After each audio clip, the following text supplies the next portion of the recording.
So however it did it, the universe flared into existence a long time ago, some 13.7 billion years. It started very small and hot, very small. Nobody knows really how small, because the theories we have now break down in those early times. So one of the great adventures of modern physics is to develop theories that are valid in those extreme conditions of very tiny, very high temperature and very massive. We don't have theories to even predict to even guess at what it might have been like. But the universe expanded very rapidly and cooled rapidly. Now, the universe expanded so rapidly, it expanded that when particles were formed, they moved apart from each other much faster than the speed of light. Much faster. However, they were actually not moving. So to understand what this is like, I have here a small universe. There it is.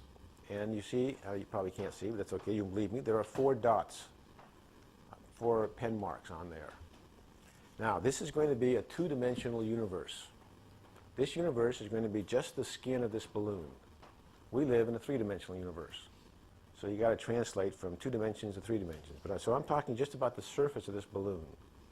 Now, as I blow this balloon up, you'll agree these dots can't move. I mean, they're stuck on the balloon, right? They can't go moving around the balloon. But they will get farther apart.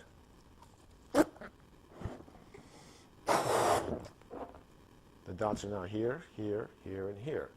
They've gotten farther apart, but they haven't moved. Okay, so in the same sense, in the early universe, space was expanding. The particles, and eventually stars and galaxies, and today, aren't moving very fast. They are moving, but not the speed of light. They're not moving relative to the local space. Like a rowboat might be going down a river, and to you, it looks like it's going very fast, and actually it's just drifting with the water. It's not moving relative to the water it's in, but it's moving relative to you, because what's in between you is expanding. So in that sense, the universe expanded very rapidly. Particles, early particles went apart extremely, much faster, maybe 100,000 of times the speed of light. And then it slowed down. And it slowed down for billions of years, its acceleration. It still is expanding, but not expanding as fast. And fairly soon, well, I mean, hundreds of millions of years or so, it slowed down, so it wasn't expanding faster than the speed of light, so that light could then make some progress. So the light that we see when we look out, coming from very far away, billions of light years out there, is actually light that came from right here. Because everything was right here a long time ago. Of course, it was right here also, and it was right here also, because all those were the same place. There was only one place originally. There still is only one place, the universe. And everywhere used to be very small. So all those particles were in the same place, but the light couldn't catch up because the universe was expanding so fast. But eventually the light got to us 15 billion years later, 13.7 billion years later. Now, if you had trouble with that, that's good. That means you're sane. I asked Brian Swim that question one time. He was giving a talk, and I asked him about the expanding universe and how light this, and he said, look, Einstein had trouble with it, so don't feel bad. Einstein had a lot of trouble with this. Everybody has trouble understanding how light catches up and how things expand faster than the speed of light. Luckily, it's all over in the past, so we don't have to worry about it today too much, unless you look way out there. So the universe expanded quickly and cooled quickly. It was very dense in atomic matter and dark matter. The gravitational forces were very strong, so it pulled masses it pulled things together, and stars formed. Lots of stars formed. And they were big stars. Those were the days of big stars. There were no wimpy stars in those days. And big stars live quickly, they eat themselves very quickly, and they explode. They become supernovas. As a matter of fact, really big stars don't even become supernovas, they just become black holes.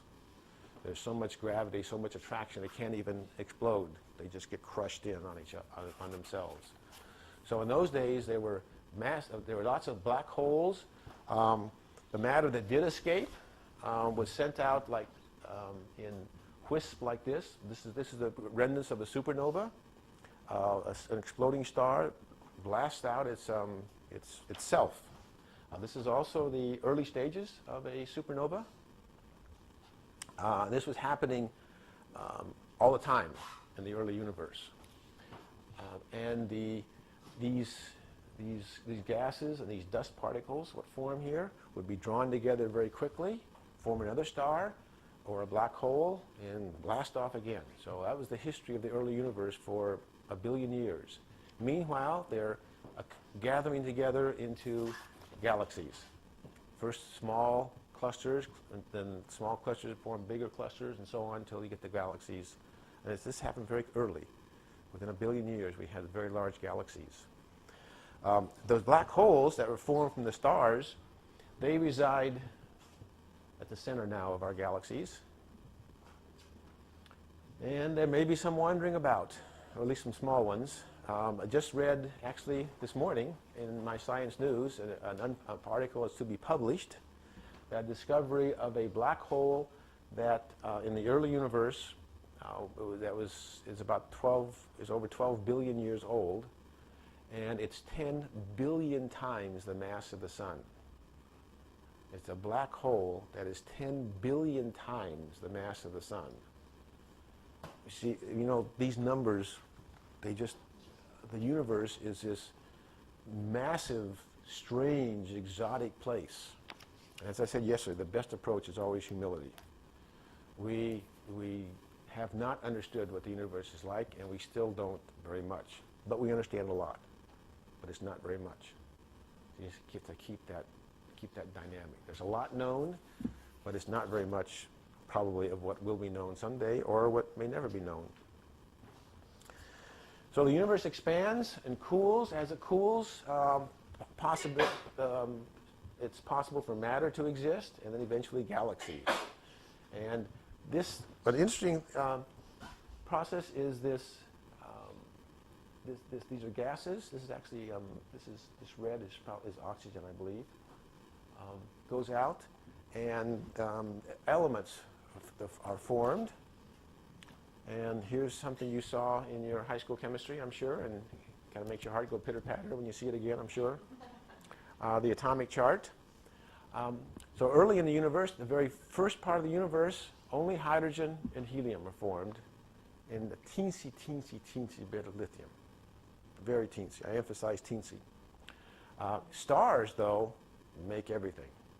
So there was this burst of creativity of the elements, hydrogen and helium. About 75% of the universe is hydrogen, of the atomic matter of the universe, and about 24% of it is helium, still today. And then the rest of it, that 1%, is the rest of this that's made in stars.